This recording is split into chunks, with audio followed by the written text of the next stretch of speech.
Hoş gördük. Əziz izləyicilərim, sizinlə bugünkü görüşümüzdə 1863-cü il Zaqatala üsyanı və onun rəhbərlərindən biri olmuş Zəngi Əfəndi haqqında məlumat verəcəyik. Çar Rusiyası 19-cu əsrin əvvəllərində bölgəmizi işğal etdikdən sonra bölgəmizdə ağır müstəmləkə siyasəti həyata keçirir, əhalini zorla xristianlaşdırırdı. Bu siyasete karşı yerli ahali daim üsyan edir ve narazılıklarını bildirirdi. Yerli ahalinin en büyük çıkışlarından biri 1863. yılda baş vermiştir.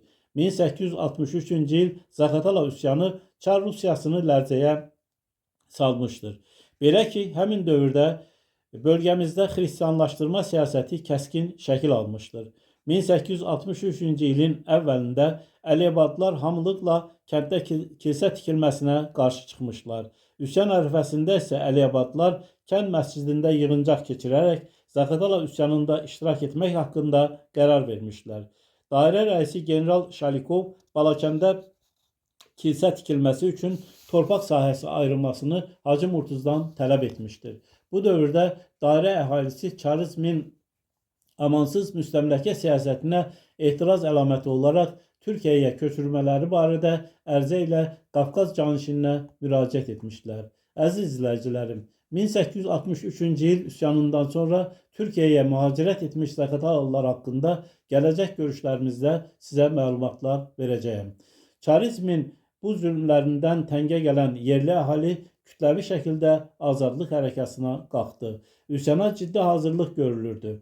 Üsyançılar Rus hərbi hissələrinin qaladakı qarnizonuna köməyə gəlməsinin qarşısını almaq üçün Qanıq çayı üzərindəki körpüləri dağıtdılar. Onlar Laqadexi-Balakən yolunu bağlamaq üçün hazırlıq gördülər. Üsyanın rəhbəri Hacı Murtuz 1863-cü il iyunun 4-ü 5 minlik dəstəsi ilə Xurma Obaya gəldi. Xurma Oba Zaqatala şəhərindəki keçmiş kərpiç zavodunun cənub-qərbində yerləşirdi. Burada Kapitan Hacı Murtuzu üsyanın əsas rəhbərlərindən biri olan Carlı Zəngi Əfəndi və Car, Tala, Göyəm, Sumaylı, Dardoqqaz, Qarahacılı, Katex, Danaçı, Əliyabaddan olan silahlı dəstələr gözləyirdilər. Üsyançılar iyunun 5-dən 6-sına keçən gecə səhər saat 4-də güclü leysan yağışı altında qalaya hücum etdilər. Qala divarları qarşısında onları topların yaylım atəşi qarşıladı. Üsyançıların planlarından əvvəlcədən xəbər tutan qala rəisi kömək üçün işğalçı qüvvələrə dəvət etmişdir. Teymurxan Şuradan Buynaqs rayonundan 3 minlik atlı dəstə və İlusu məntəqə rəisinin süvari dəstəsi bir generalın rəhbərliyi ilə Rus hissələrinə köməyə gəldilər. Üsyançılar qəhrəmancasına vuruşsalar da məğlub oldular. İşğalçıların bir neçə dəstəsi məhv edildi. Dairə rəisi General Şalikov öldürüldü.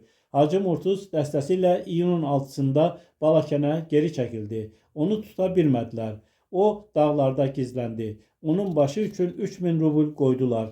O qohumları və həmkəndlərinə edilən təzyiqlərə son qoymaq üçün 8 aydan sonra 1864-cü ildə ilin 8 fevralında könüllü olaraq dairə rəisi Stoletova təslim oldu. O Yenisey quberniyasına sürgün olundu və 10 ildən sonra ölüm xəbəri gəldi.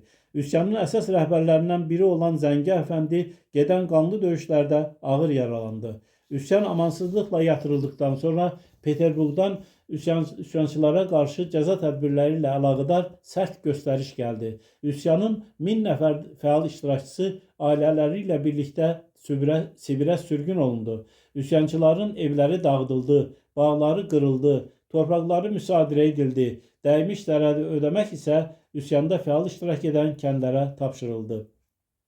Hərbi Səhra Məhkəməsi üsyanın 18 ən fəal üzvünün, o cümlədən üsyanın əsas rəhbərlərindən biri olmuş Zəngi Əfəndinin dar ağacından asılması haqqında hökm verdi. Onlar Car məscidinin həyətində dar ağacından asıldılar.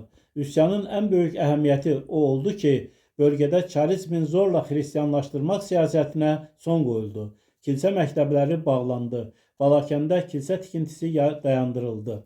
Üsyandan sonra Zaqatala dairəsinin yeni rəisi Stoletov General Karsova məktubunda bildirirdi ki, dairədə xristianlığın normalarına cavab verəcək bir nəfər də olsa xristian yoxdur. Əziz izləyicilərim, Bu günlərdə rayonumuzun tanınmış jurnalisti, ədəbşünas, istedadlı tədqiqatçı, bir çox dəyərli əsərlərin müəllifi olan mərhum Məhəmməd Şabanoğlu və rayon ziyalısı, Carkənd sakini, uzun müddət rayonda müxtəlif rəhbər vəzifələrdə çalışmış Əsəd Musayev ilə birlikdə 1863-cü il Zaqatala üsyanının qəhrəmanlarından biri olmuş qəhrəman Zəngi Əfəndinin Carkəndindəki qəbristanlıqdakı qəbrini ziyarət etdik. Məhəmməd müəllimdən başdaşını oxumasını xahiş etdik. Başdaşının yuxarı hissəsində ölüm bir piyalədir, hər bir insan onu içəcəkdir hikmətli sözləri yazılmışdır. Sonra isə aşağıdakı sözlər yazılmışdır. Bu, Cimitah qəbiləsindən olan böyük alim, həqiqi şəhid, aslan ürəkli Məhəmməd Əlinin Möhtəzidə məşhur adı Zəngi Əfəndi, Dinav oğlu Əl-Kəhavinin qəbri üstündə bir nişanədir. Allah onu da bizi də bağışlasın. 1863-cü il. Başdaşındakı yazıları bir daha təkrar edirəm. Ölüm bir piyalədir. Hər bir insan onu içəcəkdir. Bu, Cimitah qəbiləsindən olan böyük alim, həqiqi şəhid, aslan ürəkli Məhəmməd Əlinin məşhur adı Zəngi Əfəndi, Dinav oğlu Əl-Kəhavinin qəbri üstündə bir nişanədir. Allah onu da bizi də bağışlasın. 1863-cü il.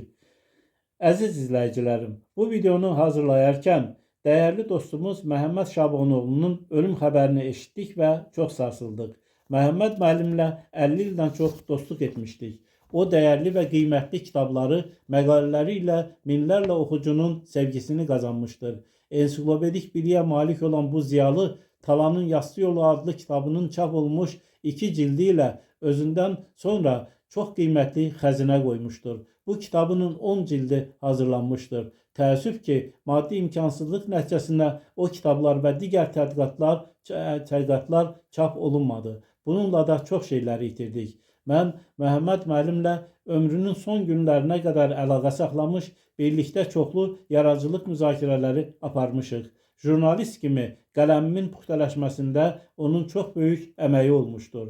Məhəmməd müəllimin əziz xatirəsi qəlbimizdə əbədi yaşayacaqdır. Qəbrin nurla dolsun, əziz dostum. Diqqətinizə görə çox sağ olun.